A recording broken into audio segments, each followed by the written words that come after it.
Hey guys, welcome to the D&Y Podcast, the first episode today with my co-host Yassin. Welcome on here. Thank you for joining in today. How Thank are you you, doing, man. man? I'm doing good, man. How about you? Feeling ready? I feel as ready as ever. The first topic we chose for today, as you saw in the title, is turning the skill set into a business. How we turned our video editing and copywriting into a business. And I'll let you start your scene and go right into it. How did you start your business, and how did you decided, hey, I'm gonna be a copywriter?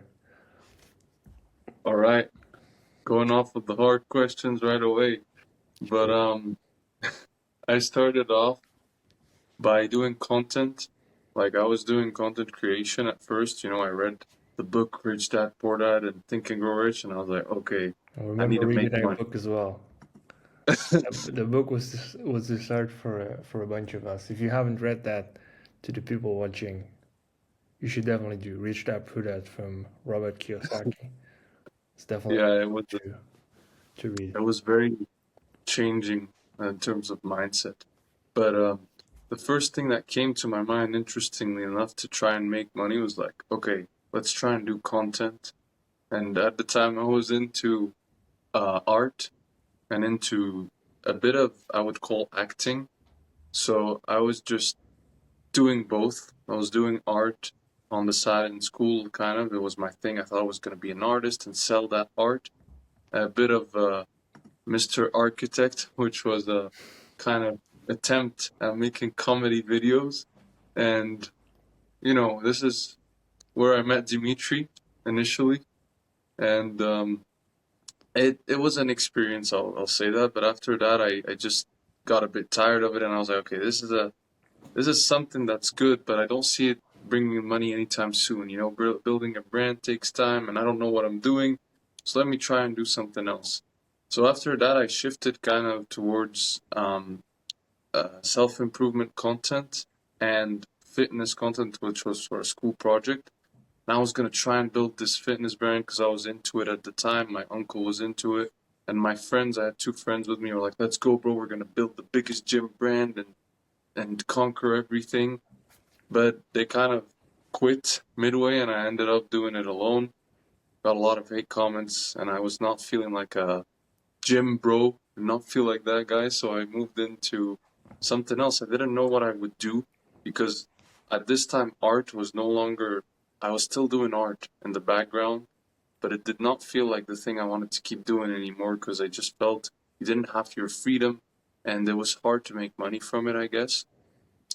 And plus, the teachers were very controlling. So I went on a call with one of my friends whose name is Red. I went on a call and I asked him, so this is the situation, what do I do? I'm thinking of digital marketing, and he asked me, why don't you look into copywriting? And I was like, I heard of copywriting before, but I was like, this is something where you have to research, you have to understand human psychology. Nah, I'm not gonna do this. But I gave it a try because at the time, before leaving school, before finishing it, my English teachers all said I was good at writing and they liked reading my stories. So I was like, you know what? Why not? And I tried it. And at first, it was like, what am I doing? But I kind of liked it a bit because I was doing ads. So there was this fun new element to it, a bit of design here. And then over time, it grew on me and it shifted from doing Twitter ghostwriting to doing emails to now where I would say it's more focused. It's still, there's a bit of email copywriting, but it's shifted towards script writing and writing scripts for social media, things like that. And I'm really enjoying that because it feels like the thing now. That's basically how I got into it. Um, and yeah, man.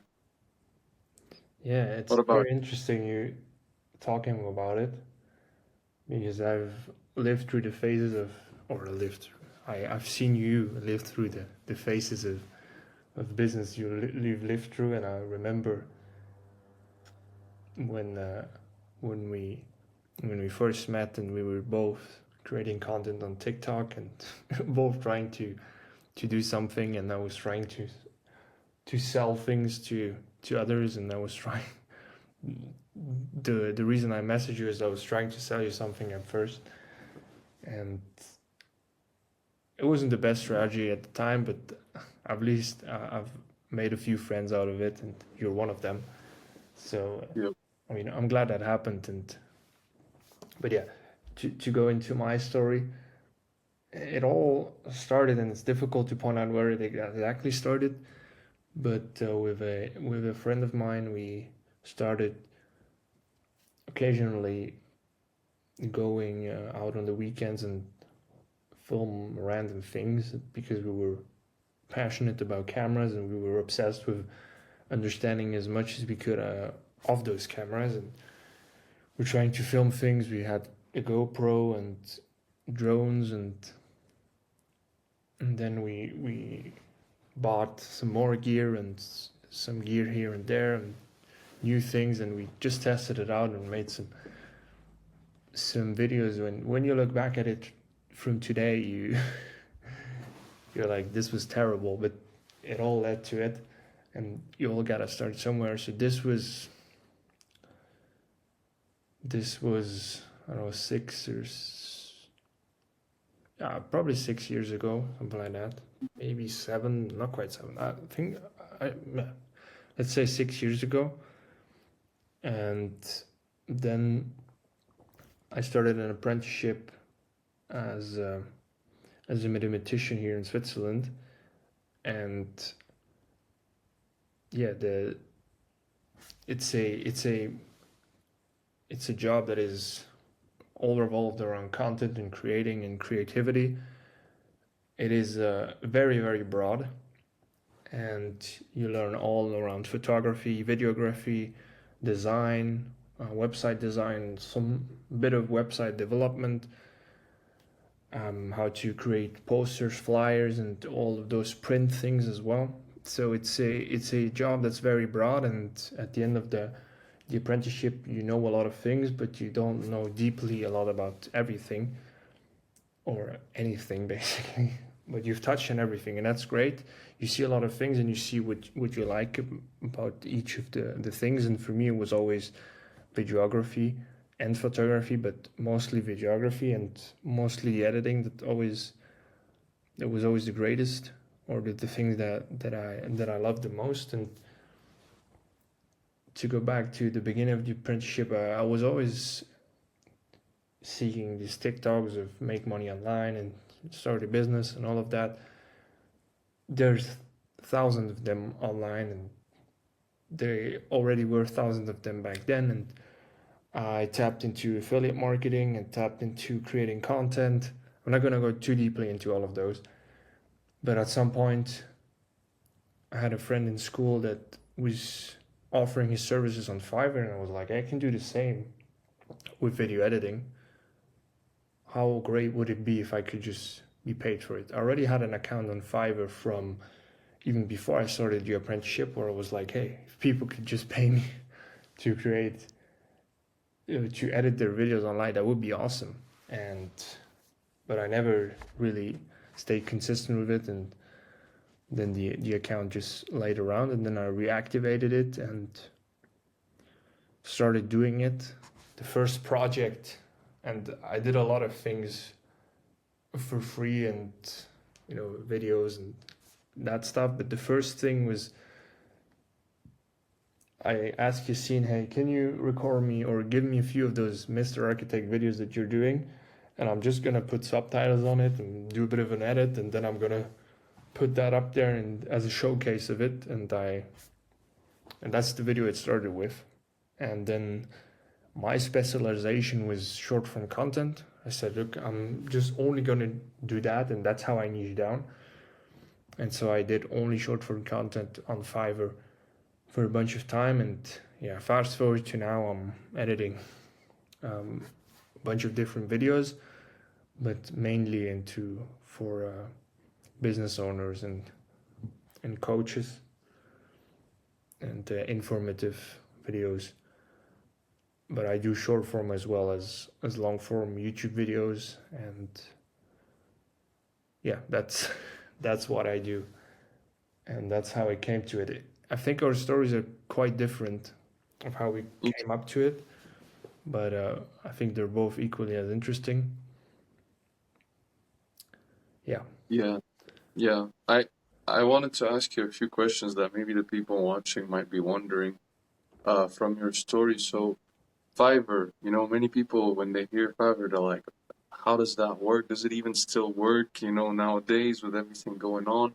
I Maybe they're wondering what was the difference between Dimitri, who had the account, and then the Dimitri who started taking it seriously. What could you do?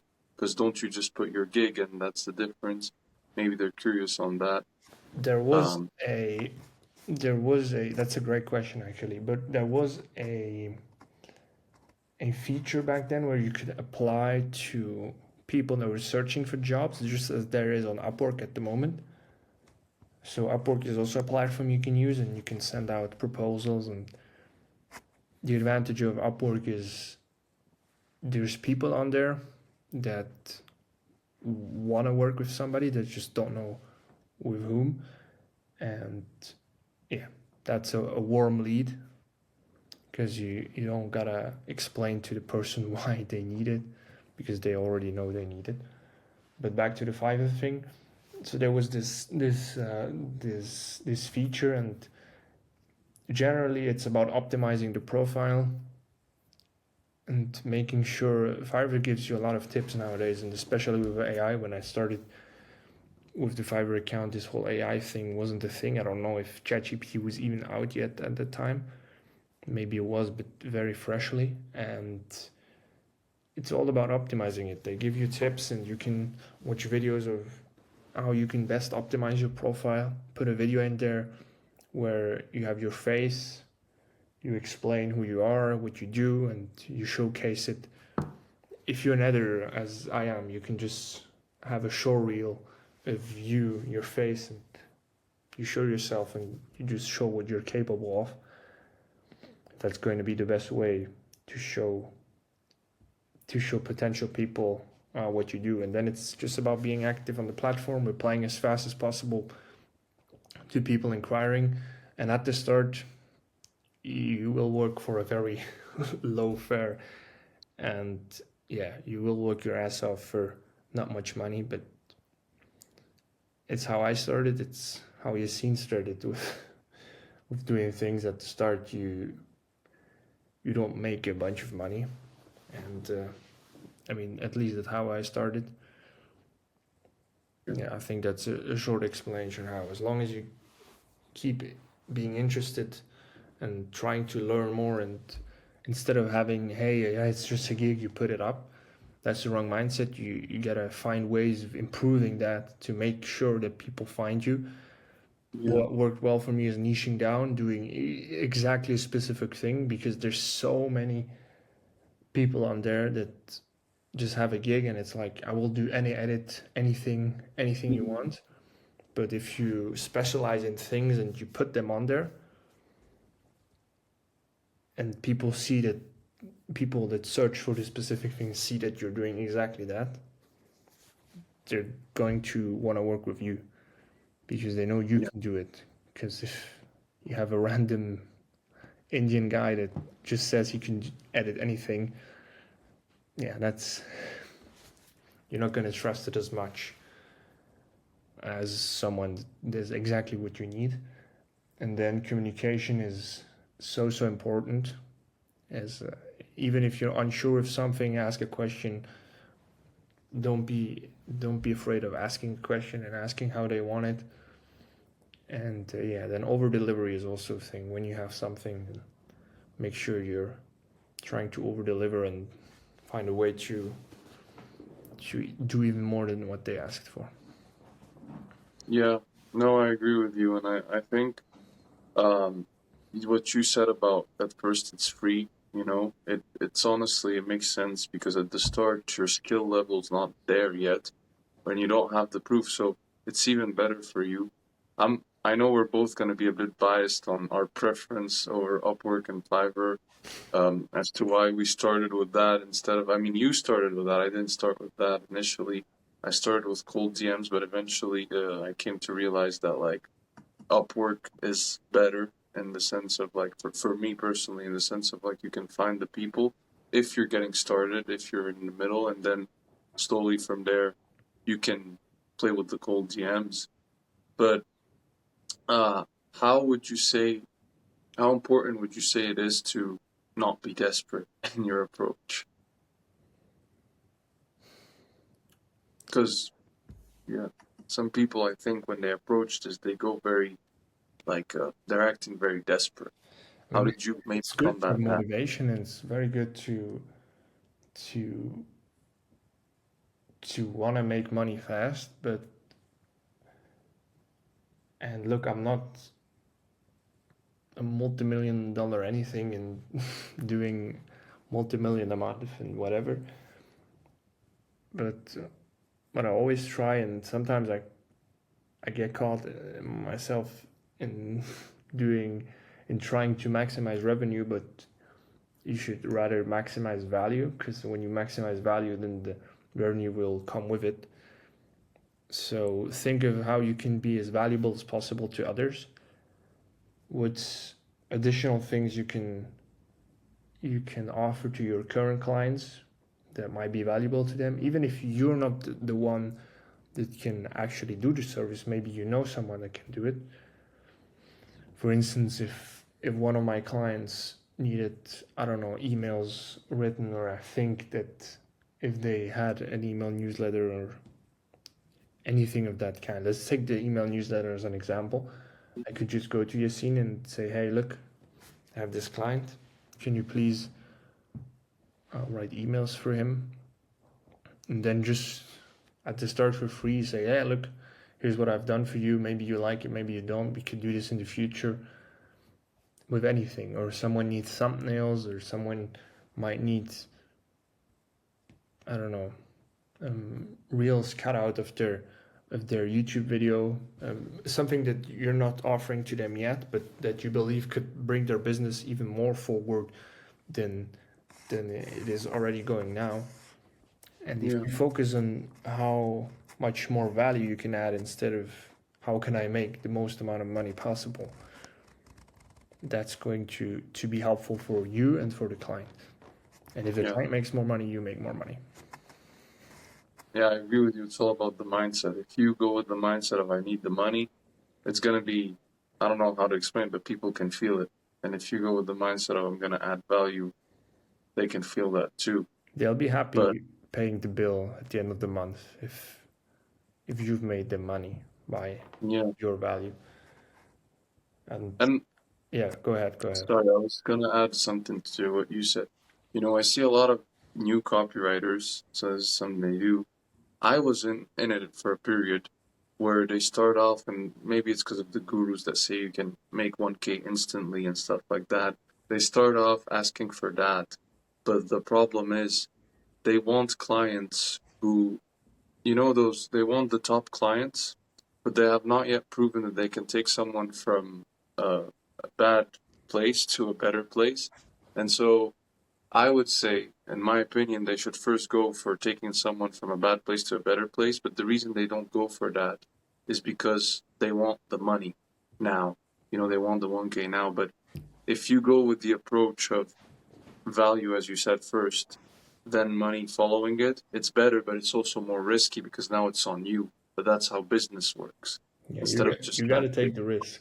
And yeah, if you take the risk and you say, hey, you say to your potential client, look, I'm taking all of the risk yeah, and you're taking none of the risk. So if this doesn't work out, you pay nothing, is a lot likelier to say yes. Now it takes the accountability all onto you, which I think is a good thing, because then you can prove yourself. And if you can't reach the goal you said, which shouldn't be your mindset, even then you've learned a bunch of things up until that point, because it made you, or it put you into a position where you had to find a solution to grow.